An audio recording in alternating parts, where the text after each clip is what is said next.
Hello,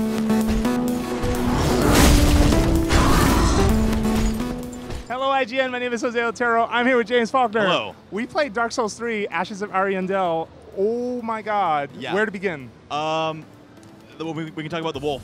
Okay. So you start out. There are wolves. If Yeah. you've seen the trailer, you know that these things are around, but there are packs of them. Yeah.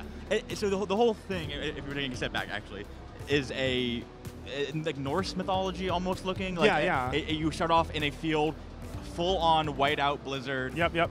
Like you can't see 5 feet in front of your face. Yep. And things are just coming out. They're throwing spears at you out of not of the darkness, but out of the white. Yeah. No, and they immediately hit you with an ambush. Like I'm sorry, this may be slight spoiler territory for some of you, but you can stumble right into the first ambush. You discover that these slender, sort of Norse-looking enemies, at least the shorter ones, are called the Followers. Yeah. I think they're somehow related to the Farron and maybe even the Abyss Walkers. It's Yes. hard to tell, but they have that slender sort of look. Mm-hmm. They have new attacks.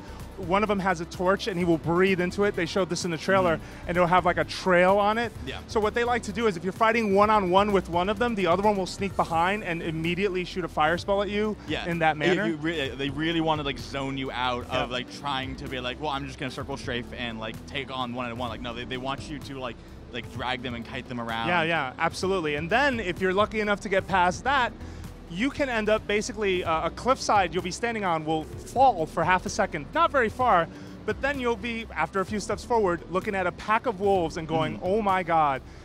And including probably the largest great wolf I think I've seen. Outside of a boss, because it's not a boss fight. Yeah, it shows up. So if you get through that, you have more. So remember in the trailer there was this is the big Norse guy with the antler helmet. So I think he has the health of a boss, but he's just roaming around. There are several of him. He usually walks with a wolf as well, but not a great like super-sized dire wolf like the one that showed up earlier. And this one, in this case, completely, like you kind of have to be very careful. It kind of reminds me a lot of in Bloodborne, and I hate to bring that up, but there were in the expansion this big like great shark-looking enemy that he had about as much health as bosses, and he did about the same more damage than a boss would. We were level 100 characters when we played. Yeah, plus nine weapons, with a spear, a scythe, or a scimitar or something. Yeah. And you even had new spells like the Way of White Corona, I think is what it's called, and that's the light frisbee that was like bouncing back and forth. It bounces out and hits people, comes back to you. Yeah. They were all tough, so like it is, regardless of what level you are, it is a tough, at least in this opening area. Like, and then there's like I'm telling you, there's ambushes in almost every direction, but the one that got me the worst was I wandered into this section, saw a bunch of enemies in front of me, backed off because they all got up, and then a tree just straight up picked me up and just wrecked. Like, it was a lot of trouble.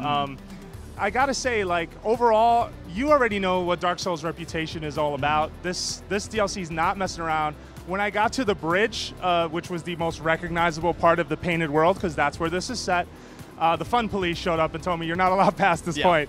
So Namco had to tell me no. But regardless, everything I played was very much interesting and Dark Souls in every way possible. Yeah, and they mentioned that there's a character that you meet. We don't want to say too much about him, but there's a character at the very beginning who kind of tells you about the Painted World and why you're not why you're there, but why everything else is there. And and it's a haven and a prison in a lot of ways. But you have been chosen and you've proven yourself, and here you are. So you're not going to have to wait long. This DLC is out, I believe, on October 25th. We are going to have all the coverage you could possibly imagine, but if you're excited for Dark Souls 3 DLC like we are, this is so far looking really good. For everything Dark Souls, including Ashes of Ariandel, you're in the right place at IGN.